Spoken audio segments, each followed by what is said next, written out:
नमस्कार सम्मानित साथियों, मैं रमेश चंद्र पांडे आज अपने YouTube के चेत जाओ चैनल, जो कि विकास के प्रति जवाबदेही से जुड़े सवालों पर बेबाकी से अपनी राय व्यक्त करने के लिए बनाया गया है, के माध्यम से आज यहाँ हल्द्वानी के बनभूलपुरा क्षेत्र में मेयर पद के निर्दलीय प्रत्याशी दीपचंद पांडे की एक चुनावी सभा में जिस प्रकार बनभूलपुरा क्षेत्र के लोगों ने दीपचंद पांडे को खुला समर्थन दिया, उससे बनभूलपुरा क्षेत्र के मतों को लेकर जो राजनीतिक पंडितों की जो एनालिसिस था वो सब गड़बड़ा गया है। और आज शुरुआती एक पहली सभा थी और आगे यहाँ पर दीपचंद पांडे की सभाओं का सिलसिला जारी है और कल से नुक्कड़ नाटकों का भी आयोजन उनके द्वारा किया जा रहा है। चुनाव प्रचार इस बीच ये 5-6 दिन बहुत तेज़ी से चुनाव प्रचार उनका होने जा रहा है और जो निर्दलीय प्रत्याशी वो कहीं गिनती में नहीं ले रहे थे इस चुनाव में, वो उनको निश्चित रूप से उनको दोबारा ये सोचना पड़ेगा कि ये क्या हो गया है। तो आइए इसकी पूरी कवरेज आप सबके साथ साझा कर रहा हूँ, गौर फरमाइए। ड्रेंचिंग ग्राउंड दूर हो, यहाँ पर हर दिन कचरा वाला आए, साफ सुथरा रखे शहर को, गड्ढा मुक्त हो, ये नशा मुक्त हो, ये सब चीज़ें बहुत दिनों से मेरे जहन में था। तो इसीलिए मैंने और एक बात बोलता हूँ, जब ये आप ये चेहरा मतलब कभी नाम भी नहीं सुने होंगे या चेहरा देखे भी नहीं होंगे, जब ये चुनाव का प्रस्ताव आया था, ये अपॉर्चुनिटी, तो मेरे दिमाग में मैंने एक बार नहीं सोचा कि मुझे कोई जानता है या नहीं जानता है। मुझे हल्द्वानी के लिए काम करना था, तो मैंने आंख बंद करके इसका नॉमिनेशन किया। वो बोलते हैं हिम्मते मददा मददे खुदा। तो मैं ये बोलता हूँ कि आप लोग मेरी आवाज बनकर मुझे इस बार सपोर्ट करो। आप 30-40 साल से हल्द्वानी में देखते आ रहे हो, बारी बारी कोई ना कोई आया है गया है, हर साल हर 5 साल में कोई ना कोई वादा करता है, मैं ये कर दूंगा, मैं वो कर दूंगा, मैं साफ कर दूंगा। अरे अब तक साफ क्यों नहीं किया? 5 साल 10 साल 15 साल 20 साल इतने साल चले गए, हल्द्वानी जो का क्यों रह गया अभी तक? कहीं पे भी आप, अब फिर से यही बोलता हूँ, दिल से बोलिए, अगर जो जिसको वोट दिए हैं उन लोगों ने कुछ काम किया है यहाँ पे? कभी नहीं किया होगा काम, नहीं तो ये हमारा हल्द्वानी बहुत साफ सुथरा रहता। और ये अपना हल्द्वानी है गेटवे ऑफ कुमाऊं, यहाँ पे कैसा होना चाहिए, यहाँ पे अपॉर्चुनिटीज नौकरी की हो जाए या बिजनेस अपॉर्चुनिटी भरी होनी चाहिए। पर यहाँ पर क्या है, डेवलपमेंट के नाम पे खाली मकान बने हुए हैं और अभी डेवलपमेंट के नाम पे आजकल पेड़ काट के रोड बना कर रहे हैं। तो ये खाली घर बनाना, ये पेड़ काट के रोड बनाना, ये डेवलपमेंट नहीं है। आम आदमी हर घर में जूझ रहा है, कचरे से जूझ रहा है, ये रिश्वतखोरी से जूझ रहा है, कोई नशे में जिसके बच्चे वो परेशान हैं। तो इसका हमको एक बार तो सोचना पड़ेगा। अब ये 5 साल जैसे आए हमारे, सब आप लोग देख रहे होंगे कि हाथ जोड़े खड़े हो गए होंगे। अभी आपको कुछ चीजें ऐसे ही बताता हूँ। बोलते हैं कि भाई आप कर क्या रहे हो, ये ड्रेसिंग क्या है, ये नेता की ड्रेस है। अरे मैं नेता अभिनेता नहीं हूँ भाई, मैं आपके बीच से निकला हुआ आदमी जो परेशान हो गया है, ये सब ये सिस्टम से परेशान हो गया है। तो सिस्टम को सिस्टमैटिक करने के लिए आपकी आवाज बन के आ रहा हूँ। तो इसमें मैं खाली ये बात, और साल इतने साल तो आप लोग वोट इधर उधर देते आए, ये मैं बोलता हूँ कि एक बार इधर आजमा के तो देखो, फिर मैं बताता हूँ कि हल्द्वानी का नक्शा भी बदल दिया। तो मेरा नाम दीपचंद पांडे नहीं, ज़्यादा नहीं बोलूँगा। सभी लोग यहाँ पर अपना समय देकर आए हैं। मैं सभी से ये रिक्वेस्ट करता हूँ, गुजारिश करता हूँ कि मेरा संदेश घर घर पहुँचाएं। और इस बार दीपचंद पांडे जो गैस सिलेंडर मेरा चुनाव चिन्ह है, इसको एक बार देखिए। और ये मैं आप 5 साल तक आपको रुकने की जरूरत नहीं है। 5 साल तक मैं नेक्स्ट टाइम तो शायद आऊँगा ही नहीं, क्योंकि मैं इतना अच्छा काम करूँगा आप बोलोगे अरे दीपचंद पांडे वाकई में उसने काम किया भाई, 3 से 6 महीने में देखो आज यहाँ पे गलियां साफ हैं। कैसे साफ है? क्योंकि रिश्वतखोरी बंद हो जाएगी। अरे रूल्स एंड रेगुलेशन तो ऑलरेडी है, उसको इम्प्लीमेंट आज तक किसी ने देखा? 500 रुपए कचरे का जुर्माना देते हुए किसी ने देखा? आप जाके अगर पता करोगे कहीं एक बार किसी ने फाइन नहीं दिया हो। क्यों? क्योंकि वो इम्प्लीमेंट ही नहीं होता है।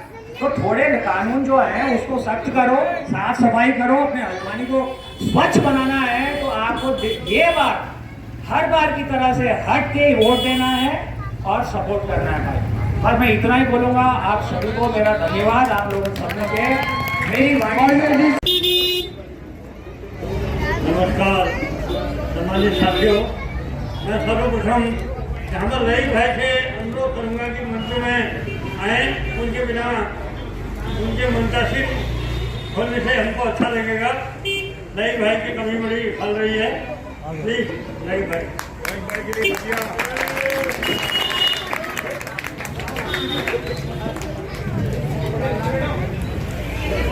सम्मानित साथियों, इस चुनावी पर्व में आज मेयर पद के निर्दलीय प्रत्याशी दीपचंद पांडे की इस चुनावी सभा में कहां से अपनी बात शुरू करूं ये समझ में नहीं आ रहा है।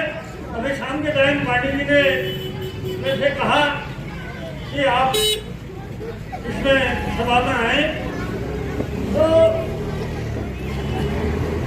अपनी बात रखने से पूर्व मैं अपना परिचय देना चाहूँगा कि मैं Ramesh Chandra Pandey, retired assistant audit officer. अब बात रही है चुनावी सभा की, एक छोटी सी बात थोड़ा शेयर करना चाहूँगा कि पिछले सबसे पहले नामांकन दाखिल करने वाले थे दीपचंद पांडे। हमने कहा कि थोड़ा लोगों को लेके जाएंगे और फूल माला डालेंगे तब नामांकन करेंगे। इन्होंने कहा नहीं, अब पहले दिन नामांकन करा और बिना किसी भीड़ भाड़ के और बिना किसी माला और किसी। और इस बीच जब फिर चुनाव चिन्ह आवंटित हो जाने के बाद जब चुनावी प्रचार प्रसार चला तो हमने कहे कि चुनाव प्रसार में तो हम निकल गए, लेकिन इस बीच 3-4 दिन पूर्व यहाँ पर बंधुपुरा क्षेत्र में जो सांसद की मीटिंग रही, तो इन्होंने कहा और मैंने महसूस हुआ कि मुझे बंधुपुरा से जो प्यार मिला है वो और कहीं नहीं मिल रहा है। मैं पूरा टाइम बंधुपुरा दूंगा। पांडे जी जैसा हो, हमारा नेता कैसा हो, पांडे जी जैसा हो, हमारा नेता कैसा हो, पांडे जी जैसा हो।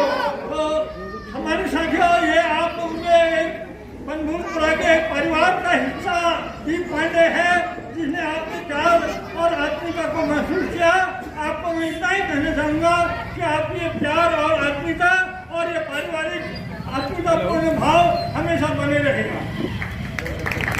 ये किसी को भी कहीं पर भी कोई दिक्कत हो, मेयर पद पर चुनाव और हार जीत तो लगी रहती है, लेकिन आज तो हम यहाँ पर एक कमिटमेंट करना चाहता हूँ दीप पांडे की ओर से कि कभी भी किसी को भी चुनाव जीते या हारे, कभी भी किसी को कोई दिक्कत हो तो जेकेपुरम में D54 हैदराबाद हाउस में आपके लिए रात के 12 बजे हो या दिन के 12 बजे हो, सबके लिए दीप पांडे के दरवाजे खुले हैं।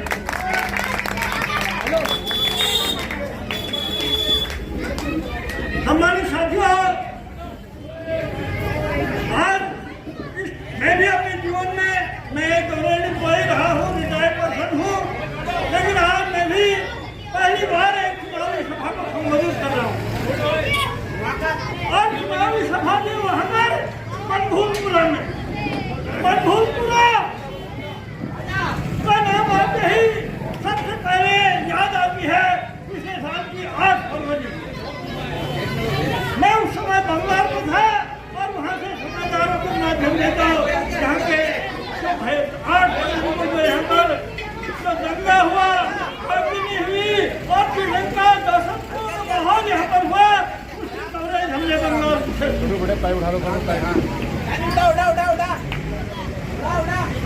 अपने जीवन के 8-63 साल ये हो गए हैं, लेकिन जब से होश संभाला इस भगवानी में हम 79 से हूँ, जब भी ये राजनीतिक चर्चा होती है, चुनावी बातें होती हैं, तो यहाँ पर बनभूलपुरा का जो एनालिसिस होता है, जो समीक्षा होती है, उसको देखकर बहुत आश्चर्य होता है। हर कोई यहाँ पर यूज करना चाहता है और से बातें होती हैं कि ये बनभूलपुरा के लोगों का मत कहाँ का होगा, कहाँ को डायवर्ट होगा, तमाम बातें तो होती हैं। उससे एक सवाल आता है मेरे मन में भी कि क्या बनभूलपुरा के लोग ठीक लेकर हैं, और इस सवाल पर सबकी अपनी राजनीतिक समीक्षा रही है। आज मैंने यहाँ पर देखा कि लंबी हमारा एक पार्षद का चुनावी कार्यालय खुला है, वहाँ पर भी ढंग से अलाव चला है और लोग भी ढंग से वहाँ पर प्रेम से सभी हर पहलुओं पर बात शुरू कर रहे हैं और एकजुट हैं। उसको देखकर बहुत अच्छा लगा। कहीं कहीं पर बातें होती हैं साथियों, तो पहले घड़ी में देखी जाती है कि आप नहीं यहाँ को जाना है, समय कम है, समय लेकिन यहाँ पर मैंने देखा, लोगों से बात करी, ठीक करी, और आज के 2-3 बजे तक लोग यहाँ पर बैठे हैं और इस चुनावी बारों में चुनावी बातें कर रहे हैं बहुत इत्मीनान से, और ये समीक्षा कर रहे हैं, ये परख रहे हैं कि किसको मत देने से हमारा हित होगा और किसको मत देने से अपना हित होगा। इतनी गंभीरता से एक चुनावी समीक्षा करते हुए मैंने और कहीं नहीं देखा, जितने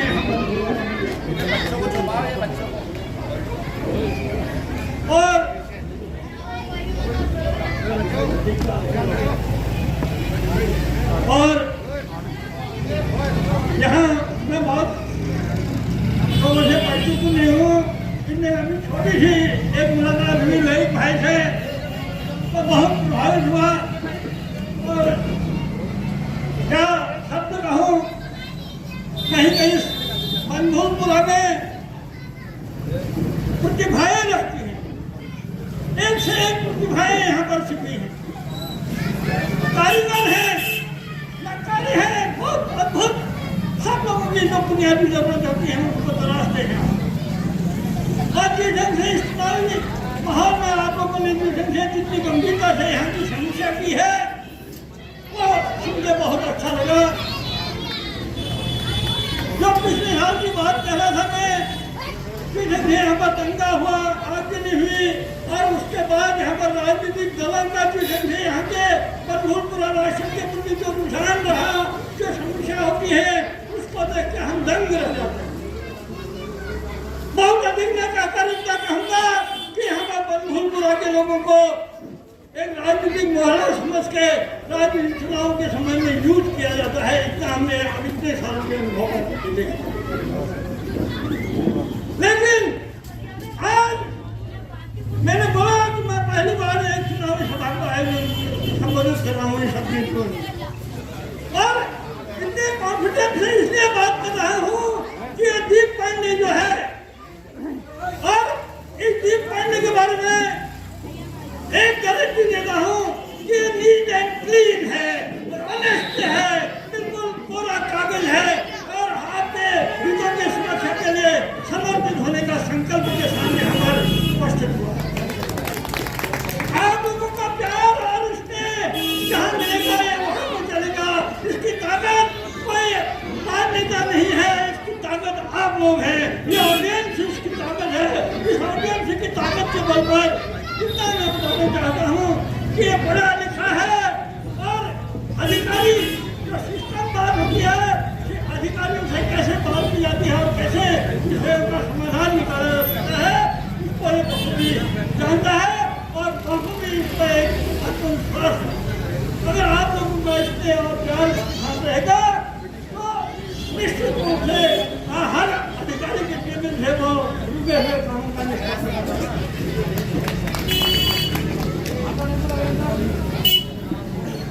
बहुत सारी बातें हैं साथियों, फिर बैठेंगे, बातें जारी रहेंगी।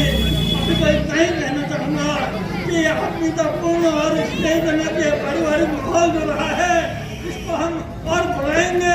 आप लोग उनके बीच बैठेंगे और रही भाई जैसे और आप जैसे कितने अनुभवी लोगों के अनुभव को हम आपस में साझा करेंगे, बात करेंगे, चीज करेंगे, क्योंकि इतने सालों से ये बंधुपुरा के लोग भी जिस ढंग से यहाँ के राजनीतिक समीक्षा करते हैं और कोई कहता है किसी के आंखों में होते हैं सवाल और किसी के जुबान पर होते हैं। यहाँ का एक आदमी अगर वो बोलने नहीं जानता है, हर देने नहीं जानता है, इसका मतलब ये नहीं कि वो कुछ नहीं जानता है, कुछ नहीं समझता है। जिस ढंग से यहाँ के राजनेता होते हैं यहाँ पर आप लोगों को यूज करने के लिए अब तो उस पर कोई अपनी टिप्पणी कर सके, लेकिन आप हम होते हैं कि ये मुझे किस ढंग से देख रहा है और क्या कह रहा है, इसके पीछे इसकी मंशा क्या। और जहाँ मंशा की आती है तो वहाँ उस मंशा पर हम ठीक करने को पर नहीं कह सकते हैं कि आपकी हर मंशा पर खरा उतरेगा और एक बिल्कुल कोरा कागज है जिस ढंग से आप चाहेंगे उस ढंग से आपकी अपेक्षाओं में खरा उतरेगा।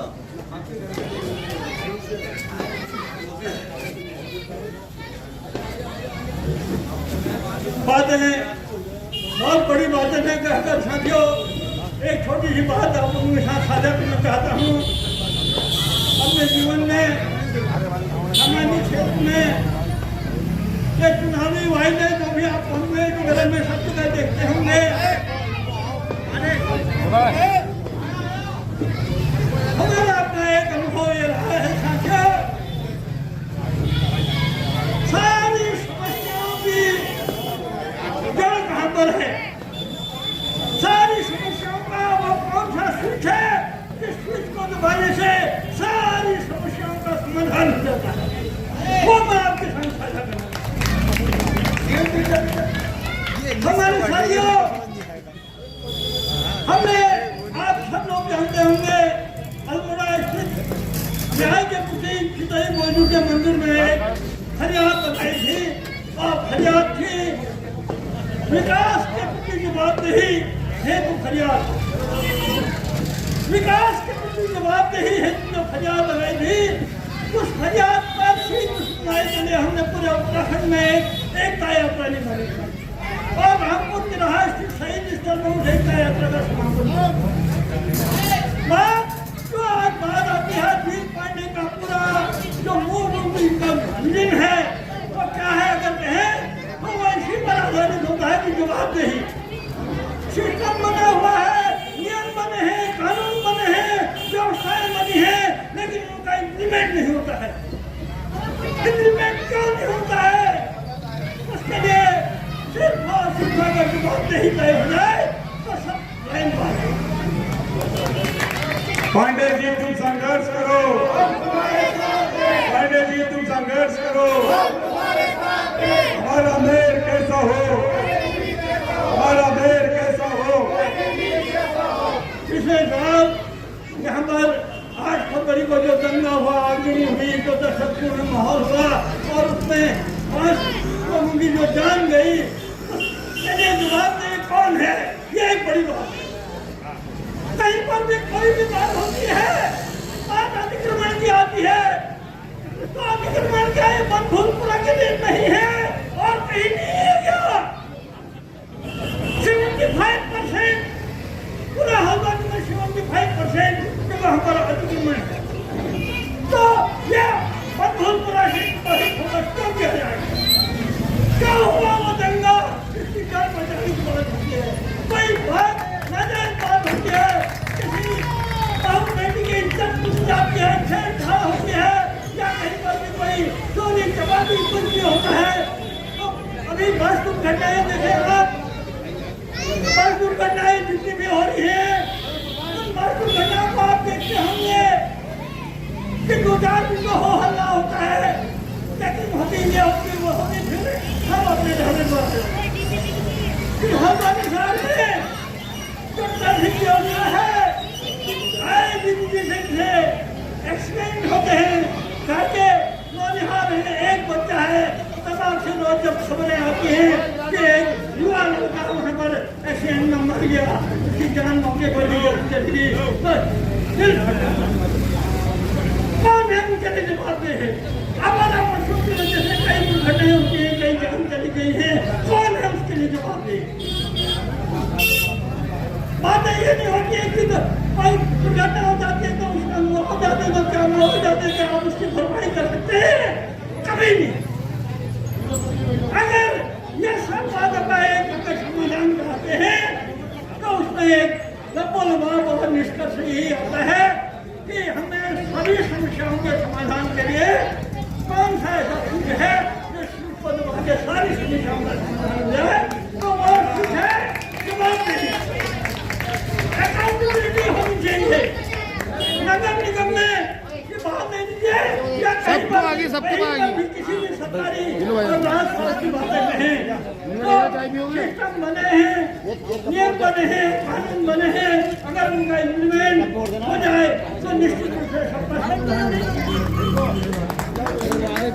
हमारा। हम सब संविधान से गवर्न होते हैं।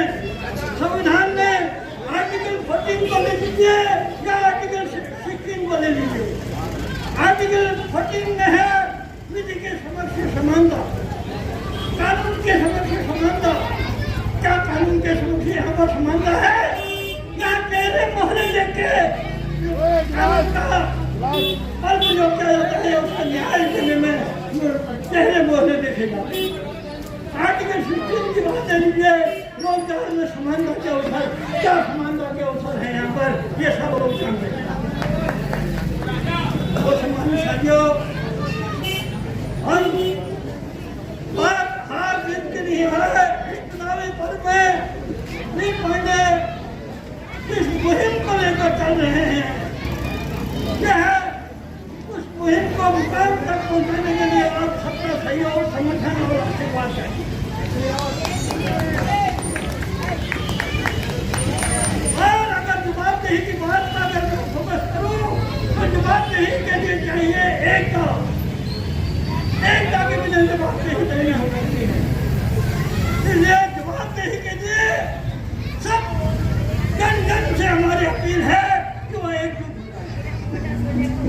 उत्तराखंड के शहीदों की बात करें। रामपुत्र शहीद स्थल पर उत्तराखंड राज्य प्राप्ति के लिए हमने भी खबर मौत से रूबरू हुए और आज हम देखते हैं कि भारत दो, अभी दो, उत्तराखंड राज्य दो, हम एक हैं। एक विरोधी नारे लगाते हुए हमने वहाँ पर संघर्ष किया था। एक मुंबई होने के नाते 44 दिन तक हम की सड़कों में रहे थे, लेकिन जब राज्य बना तो राज्य बनने के बाद क्या देखते हैं कि आज दो, अभी दो, उत्तराखंड राज्य दो का नारा तो सरकार हो गया, लेकिन आवाज तो हम एक है का नारा धरातल से ही विलुप्त हो गया। जो आंदोलनकारी थे वो अपने बंद खातों में लगे, कोई किसी में राजनीतिक बुरा लग गई, किसी में नौकरी लग गई, किसी के कुछ होंगे। बीजेपी को दोगे नहीं तो नोट फेयर को कांग्रेस को देना, तो ये विकल्प आपके लिए है। पांडे जी विकल्प है आपके लिए। ये जो आपको लावारिस छोड़ देते हैं, उन्होंने सोचा कि ये लोग अपनी मजबूरी में वोट डालेंगे, उसे देगा कन्वेंसिंग करते हुए, मगर 36 इधर नहीं आए। क्यों? कि उन्हें पता है जाहिर लोग हैं, बड़े ठेकेदारों को हमने खरीद लिया, छोटे वाले भटकते फिर रहे हैं। बड़े वालों को हमने खरीद लिया, छोटे वाले भटकते फिर रहे हैं, समझते?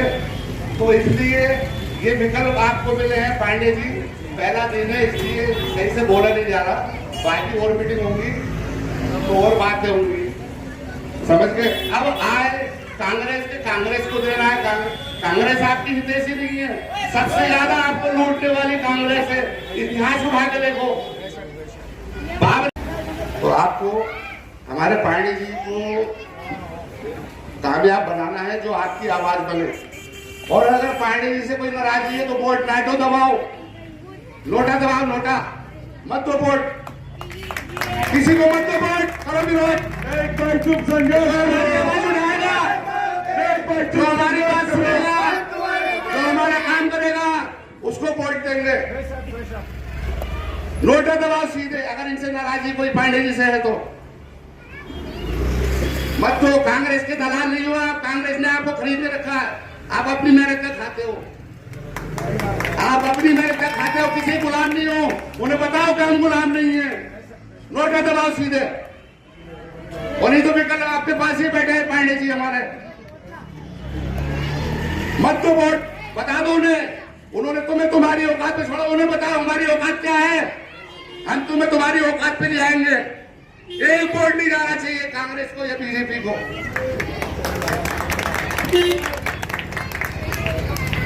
दिखाओ अपनी असलियत कि हम असरदार हैं, हम तुम्हें तुम्हारी औकात दिखाएंगे।